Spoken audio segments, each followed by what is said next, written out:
approach to the culminating session, the panel session 3 on the efficiency of analytics and insights in HR decision making and planning. Our distinguished panel speakers are here to shed light on the intersection of data driven strategies and human resource excellence.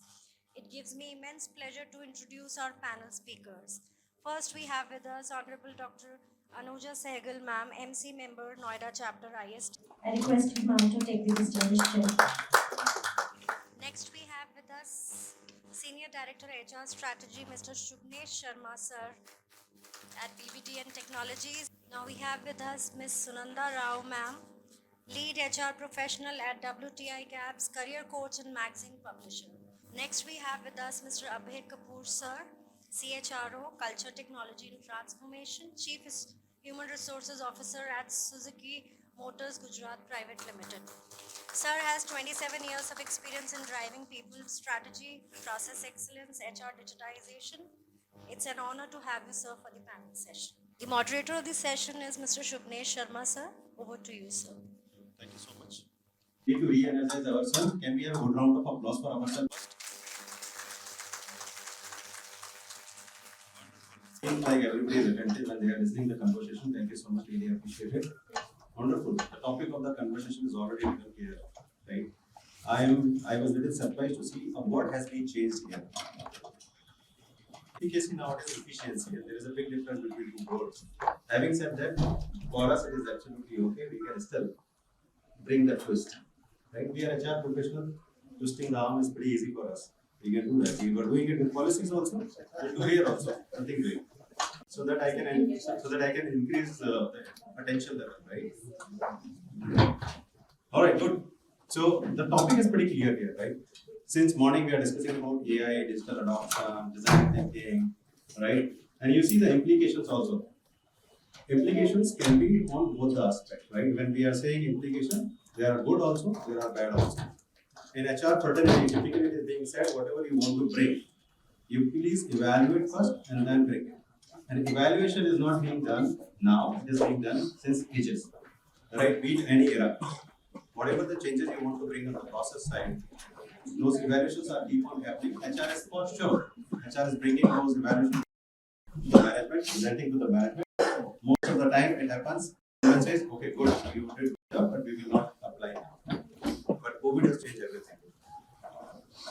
Right? COVID has changed everything. Before COVID, it was typically a scenario which I told a few seconds back.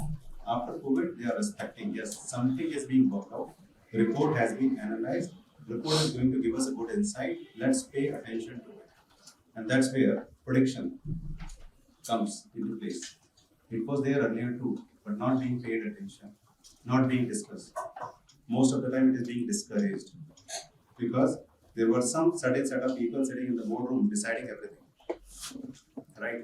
And typically manpower was something was not being listened to. After predictive analysis, post-COVID era is being paid attention a lot, right? So predictive analysis is something which we would like to discuss and we would like to learn a little more on that under the umbrella of the topic today, right? Which is again efficiency or efficacy of digital analytics and insight to ensure HR decision making and decision making and planning. This is where the predictive analysis is going to play more value to us, right? So our one of the panel member, Dr. Anuja, is here. I would request her to please let us know an insight around how predictive analysis is supporting us in making better decisions and workforce planning. Over to you, Dr. Anuja. Thank you, Mr. Sunesh. Before I start with, how predictive analysis is going to help us, let us understand why digital innovation is happening. We are going through a phase of digitalization, virtualization. The other is prescriptive analysis. Then there is diagnostic analysis, and then there is predictive analysis. These are all phases and they are used in continuity. Right? And what is digital analytics? Digital analytics is to do with data, context, and creativity. We are working nowadays with volumes of data. Very soon, we'll be moving our data in zettabytes. So the voluminization of data is increasing and we need to prepare ourselves for change. So we needed to understand what is happening within the organization, why people were leaving at such a fast rate. And we realized that roadmaps, deadlines were not being met as per the market. There were other competitors ahead and they were taking on, the work processes, whatever we were building on. So as a result, there was a prediction that this organization will have to be merged with some other organization later on, and jobs will become redundant. As people move on, hiring will become very difficult. It will be difficult to replace the skill sets. It will be difficult to get the right kind of people at a greater speed. So we had to make some changes within our policies and strategies, and we said, okay, fine, let's prepare our engineers for change management. Let's, do some change management training exercises so that they know that there is a cycle of life where at some point of time, when your jobs get hit, when jobs will be made redundant, this was done very silently, that when your jobs will be made redundant, you have to prepare yourself for the next job. You have to be prepared yourself for all contingencies. You'll have to prepare your families. You'll have to look at other opportunities. So, of course, we did not tell them why the change management was happening as an exercise, but we prepared. And then,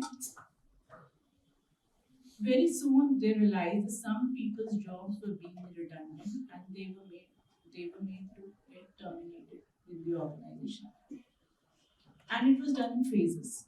So every quarter, a few people had to go, and we had quarterly performance reviews, and we had to communicate to them that their jobs were becoming redundant. So inside, employees started to get disturbed and started to share with HR the concern of their colleagues leaving, and they realized that they need their predictions happen within organization, within employees also, that what if my job goes tomorrow, then what happens? So as a strategy, we decided that let's look for an outplacement agency. So when people go in phases, ultimately we will help them get outplaced. Our Sweden center closed down. Our Bangalore center had 250 plus employees. That shut down along with my director HR. She too had to leave. And then the Noida center, then around 20 people had to leave. And of course, my MD, my vice president from US. He had come here, and my MD was told, your job will also get redundant, and we might have to close the center. But we need not communicate this to our employees that your job will also get redundant. So it was a great challenge for me, and I was given 3 months period to communicate to my employees that look, 3 months notice has been given to you. I think this is a period which I can never forget because I saw so many changes happening within the organization, and that prepared me also. Always be prepared for change management wherever you are. So, but my engineers were very intelligent. Predictive analytics, preparing themselves for future outcomes. So they looked at the trends where their previous colleagues had moved. So somebody had moved to Bangalore, somebody had moved to Chennai, somebody had moved to Kochi. So everywhere they connected, and one of the brightest manager of my organization, lead engineer, he was at that time. Now he's a co-founder, Gaurav. He moved and picked up a job in some organization in South. And in a few days, he called his another colleague and he also switched. So they built a network, and gradually in 3 months' time, before they had to go off, all of them were placed. You can say it was the outplacement policy, or it was the outplacement training that we did for them. Whatever it was, at the end of the 3 months, I got to know that, ma'am, all of us have been placed, and my MD was happy. We had a collaborative network. We had great communication channels, and we had healthy relationships with the organization. So, as an HR strategy, I think at that time it really worked. Moving on, important factor here is if these people were not upskilled or reskilled, right? Adopted to the next organization is very good. And think about the new organization. Resources are coming with after getting some training or education or some certification. Maintaining and managing their performance is equally difficult for them, right?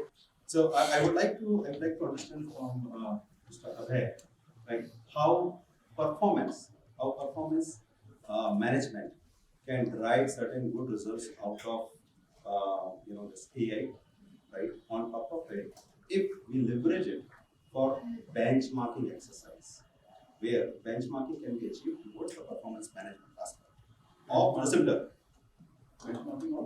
benchmarking for performance management. Right? So typically what happens is such a scenario which I picked this from the same what Anuja has mentioned. So people are coming from other organizations after upskilling or certification. You don't know their whereabouts. They are upskilled into something new, new requirement, new project. And there we need your help in understanding how benchmarking is going to support to manage their performance. If you can give us a little insight on that. And analytics and digitization has evolved over this period. So, being very early in the IT industry, use a lot of data right from the very beginning of my career. But what is the need? As I rightly said that. To a small organization with 100 to 200 people, do you need all this kind of things? No, because they already have a very small data to play around. But as we have grown, we have seen that organizations have become global, multi-geography, multi-dimensional, large diversified groups, and you have to manage people in bringing some kind of synchronization, some kind of synergies across your organization, and you need to have a lot of predictive analysis. How will you balance out the performance? How will you balance out the output? How will you balance out the benchmarking? And I think that is something which is driving the benchmarking of performance evaluation, benchmarking of HR practices, benchmarking of outcome, benchmarking of your different performance criteria or performance evaluation processes. How do you evolve with the use of data in very large organizations? And that speed is another thing which is driven the data. Apart from your volume, apart from your size, I think speed is something which is driving the data analytics and predictive analysis at a larger scale. And the third thing, which is transparency. Every organization wants to be as transparent as possible for the people. And because the perception should not drive anything, it should be the real performance that should drive the organization. And I think here data plays a role. When you do benchmarking, you do 4 levels. One definitely internal. Now at internal you have to benchmark between the teams, between the department, between the geography, between the SEOs, between the businesses. How do you drive that performance? And second is external, primarily with your competition, with your industry, with your region. How are they driving the performance and how there are new discoveries? How are you going to attract the talent and use the talent based on their benchmarking? Third is aligning your strategy, vision, and vision. So I think that is very important, that how your organization and people performance is aligning to your HR strategy, overall HR strategy, or people strategy of the organization. That plays a very, which is a continuous process. Although these are also continuous process, but that is something where you continuously reinventing your processes. I think that is something which drives the performance in the organization. I have not seen any example where processes or products or services have become redundant and that organization is performing. It is highly impossible task. Okay, so if you want a performance-driven organization or a high-performance organization, you have to consistently reinvent your processes, your products, your services, your innovation. I think that is something which is very important. And here all, I think, data. Now again, managing data looks so easy, but I know how difficult it is. It is, I think, no, I have not seen at least even working with companies like Amazon and all, which is used to be called as a top notch in their managing data and claim to be the highest AI-driven organization, but still, I see your predictions will always fail. You can rely on data, but what are the reasons behind that? So you have to ensure that your data is also accurate. So data mining, your cleaning of data, picking up the right data, processing in the right method, and that those who are involved in doing the analysis, how efficient or how skilled they are. So how are we investing in the people to create a data-driven organization? I think that is another critical challenge which most of the organizations are facing. Like, how do you ensure that your workforce is data-driven? Now, most of the organizations, large organizations, and if you leave aside the new age organizations, most of the other large organizations, they have 4 generations working. And there's another guy, 60 years old, who is already on extension, but he doesn't want. How do you, so be part of a couple of such organizations, I see this, like, how to manage these 4 generations together, and that is the biggest challenge for HR. The board always looks at HR, but I want performance from all, whether it's 60 or it's 21. मेरी साड़ी तेरी साड़ी से सफेद